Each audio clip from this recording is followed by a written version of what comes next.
Did you? But I did. I listened. I listened at the door. Do you see the things you make me do? Hollywood's golden age was polished, glamorous, and deeply fake. Behind every dazzling smile and pristine movie poster was a twisted obsession nobody wanted to talk about. These stars weren't just famous, they were dangerously addicted to one thing. And it wasn't the spotlight. They weren't just having affairs. They were burning through lovers like matches, chasing desire like it was their only reason to exist. Some did it in secret. Others didn't care who was watching. Either way, their reputations became Hollywood legend, not for their acting, but for how far they were willing to go when the cameras stopped rolling. And the most shocking part? Some of the names on this list were seen as innocent, even wholesome, until the truth came out. Let's take a look at 12 of the most dangerously obsessed stars of Hollywood's golden era, and the wild stories that made them unforgettable. Joan Crawford didn't just climb the Hollywood ladder, she clawed her way up it, one powerful man at a time. On screen, she played strong, commanding women. Off-screen, she was even more ruthless. Crawford didn't hide her ambition. In fact, she weaponized it, and according to insiders, sex was her sharpest tool.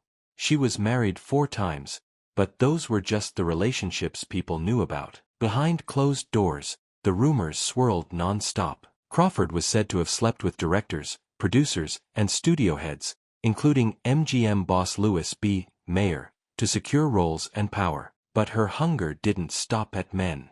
Whispers of secret affairs with other actresses followed her for decades. Barbara Stanwyck, Marilyn Monroe, even Greta Garbo.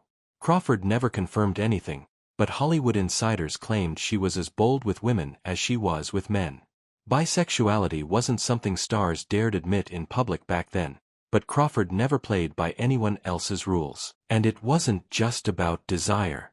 Her relationships were seen as strategic, calculated, almost cold. She used people, then left them. Some called her a genius, others, a manipulator. But one thing was clear, she didn't know how to stop. The studios tried to clean up her image, but the gossip never stopped. She was too bold, too powerful, and far too reckless for the time she lived in. To some, she was a trailblazer. To others, a scandal waiting to happen. But everyone agreed on one thing, Joan Crawford was insatiable. Ava Gardner wasn't just beautiful, she was electric. Men chased her, women wanted to be her. But Ava didn't belong to anyone.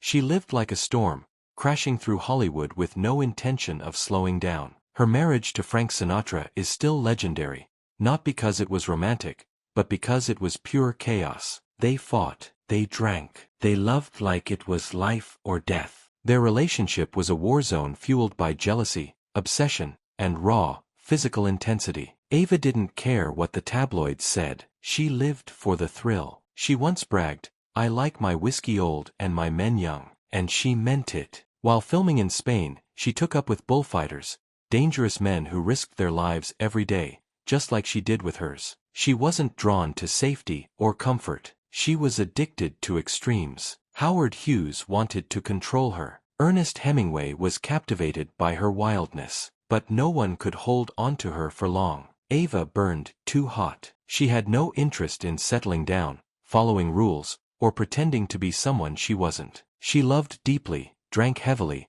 and chased every experience that made her heart race. In an era when women were expected to play nice, Ava Gardner chose chaos. And Hollywood couldn't look away. Lana Turner was the kind of star who lit up every room, and left behind a trail of destruction wherever she went. Her beauty made her famous, but her love life made her infamous. She didn't just fall in love. She fell into obsession, into chaos, into danger. Her most notorious relationship was with Johnny Stompanato, a mob-connected thug who was as violent as he was possessive. Their affair was toxic from the start. Fights turned physical. Screaming matches bled into bruises. But Lana stayed, pulled in by the intensity, until one night, it all exploded. During one of Johnny's violent outbursts, Lana's teenage daughter grabbed a knife and ended it. The tabloids went feral. The courtroom drama played out in public. Lana wept for the cameras, but the damage was done. She was no longer America's sweetheart, she was the face of Hollywood scandal.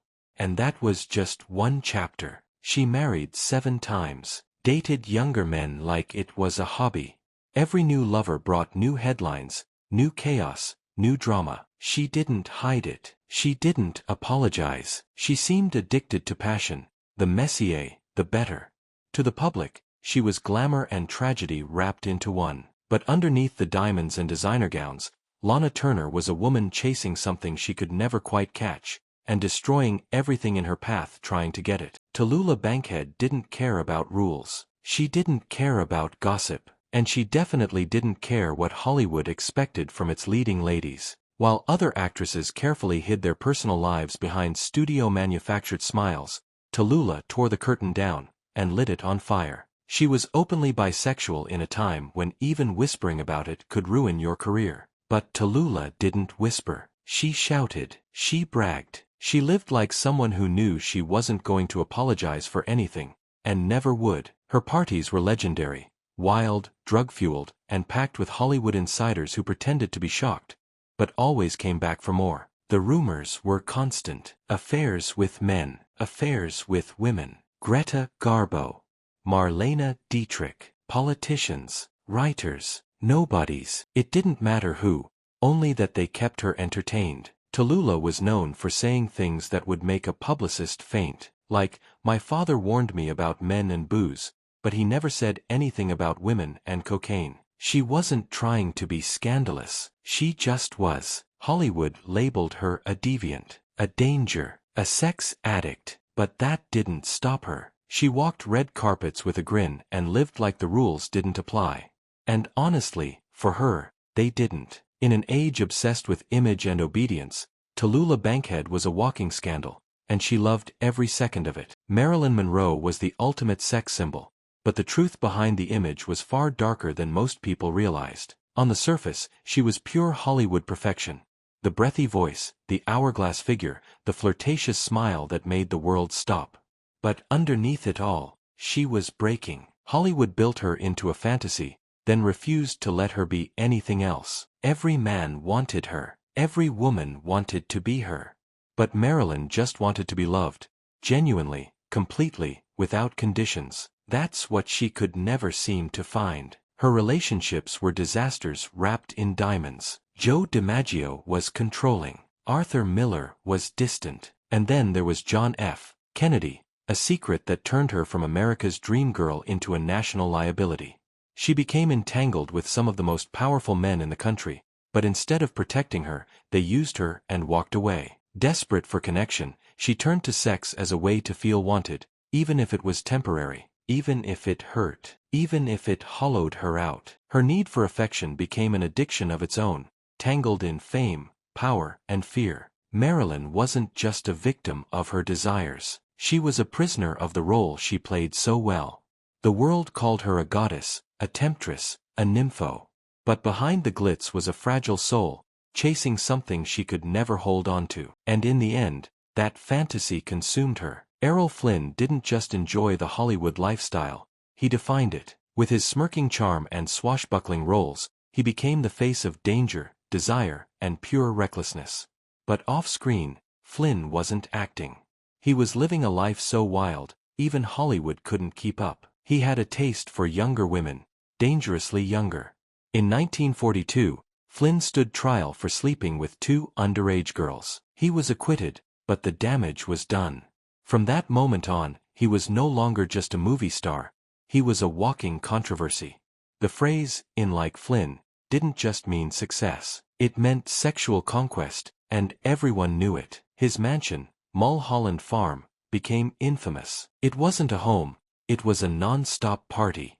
Booze, drugs, orgies, strangers, whatever Flynn wanted, he got. And he made sure the entire industry knew it. He didn't try to hide his addictions. He flaunted them. Flynn was a thrill-seeker with no brakes. Every new affair, every new scandal, only added to his legend. Some called him magnetic. Others called him sick. But no one could look away. He wasn't just living on the edge. He was dancing on it, grinning as the ground crumbled beneath him. And in doing so, Errol Flynn became Hollywood's most dangerous heartthrob, the kind of man your mother warned you about, and your father secretly envied. Elizabeth Taylor didn't just fall in love, she fell hard, fast, and without a safety net. She was married 8 times to 7 different men, and each relationship was louder, messier, and more addictive than the last. For Elizabeth, love wasn't a gentle thing, it was all-consuming. But the relationship that truly set Hollywood on fire was her affair with Richard Burton. They met on the set of Cleopatra, and the chemistry was instant, explosive, even. The problem, they were both already married, not that it stopped them. Their affair became front-page news around the world, and when they finally married, it was like watching a public soap opera in real time. They fought, they drank, they made up, and then they did it all over again. Their passion bordered on obsession, and even after divorcing, they remarried, only to divorce again. The tabloids couldn't keep up, but Burton wasn't her only scandal. She also had a notorious affair with Eddie Fisher, while he was still married to America's sweetheart, Debbie Reynolds. When Fisher left Reynolds for Taylor, it shattered her good girl image forever. Elizabeth didn't care. She wasn't trying to be likable. She was chasing love, lust, drama, anything that made her feel alive. Some said she was cursed. Others said she was cursed by her own desires. But no matter what, Elizabeth Taylor lived unapologetically, burning through husbands and headlines with the same intensity she brought to the screen. Vivien Leigh was the picture of elegance, stunning, talented, unforgettable. She was the face of Gone with the Wind, a timeless icon. But behind those haunting eyes was a storm that never stopped raging. Her love affair with actor Laurence Olivier was one of the most passionate Hollywood had ever seen. It began in secrecy, while they were both married to other people, and quickly spiraled into a full-blown obsession. They were magnetic together, on stage, on screen, and in real life. But their love wasn't enough to quiet what was brewing inside her. Vivien suffered from severe bipolar disorder, though it wasn't widely understood at the time. Her manic episodes often led to dangerous, impulsive behavior, and that included sex. Affairs with both men and women followed, sometimes with strangers, sometimes with co-stars. Her desire didn't come from lust alone. It was tangled with her illness, bursting out during moments of mania when she felt unstoppable, and then crashing into despair. She loved Olivier, but she couldn't stay stable. He loved her, but he couldn't save her. Their marriage unraveled under the weight of her spiraling emotions and unpredictable behavior. Even as her mental health declined, her beauty and mystique kept the world watching and whispering. To many, Vivien Leigh was a tragic goddess, enchanting, uncontrollable, and ultimately, destroyed by the very passion that made her a star. Hedy Lamarr had a face that stopped traffic and a mind that could outsmart most of the men in the room, and that made her dangerous in more ways than one.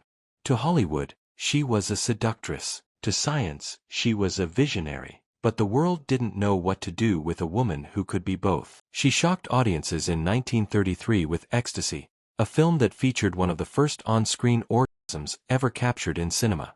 For the time, it was unthinkable, raw, erotic, and absolutely scandalous. Overnight, Hedy became the face of European sensuality, and Hollywood couldn't wait to put her on screen, and under control. But Lamarr refused to be tamed. She was married 6 times, each relationship more chaotic than the last. The rumors followed her everywhere: wild parties, high-powered lovers, sexual experimentation behind the scenes. She was linked to moguls, actors, and even government officials. In a town obsessed with appearances, Hedy lived boldly and unapologetically.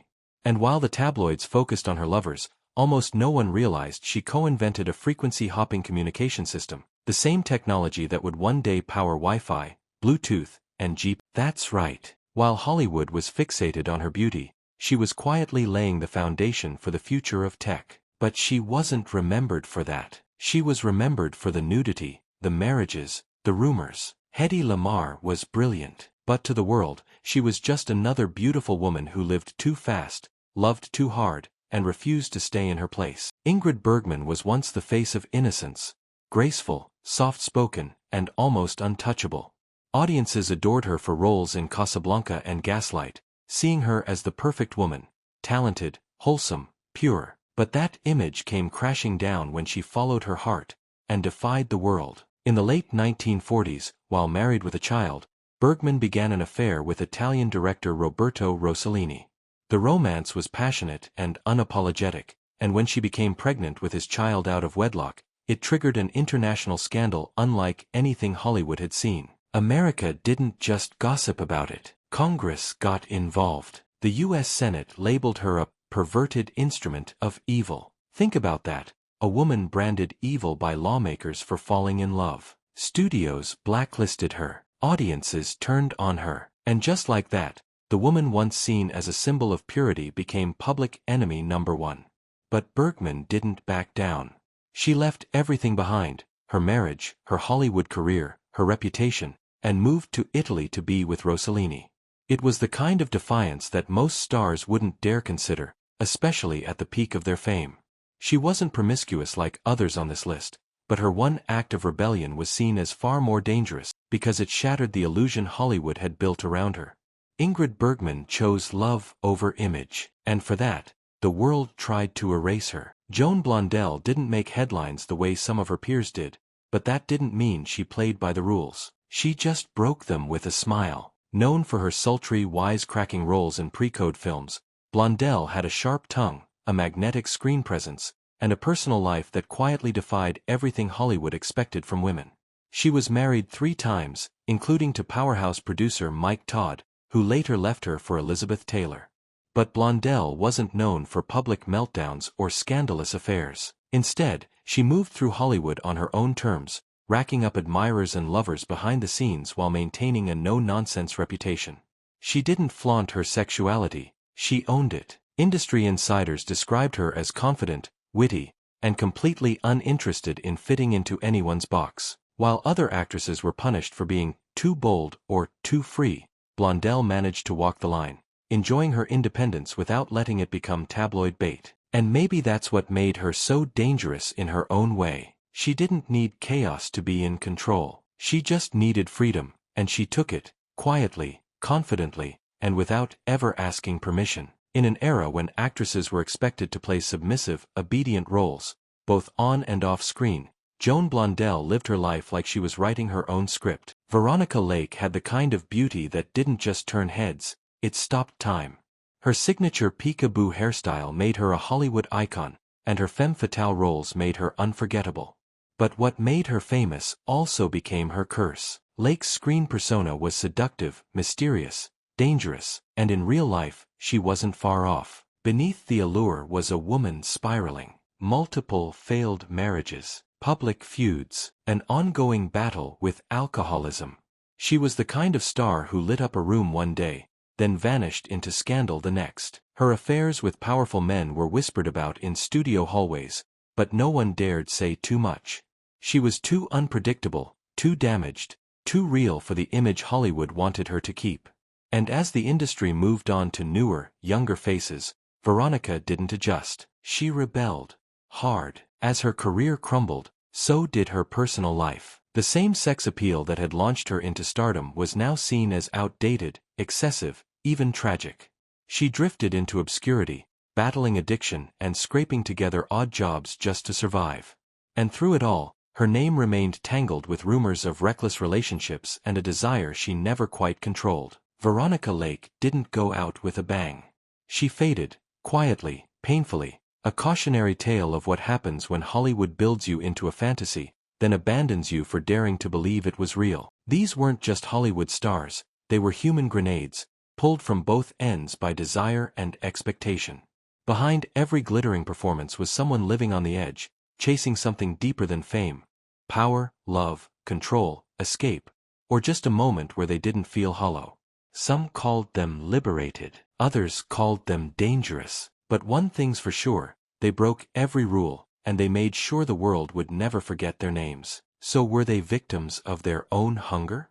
Or just bold enough to live the way everyone else was too afraid to? One thing's clear, Hollywood never looked the same after them.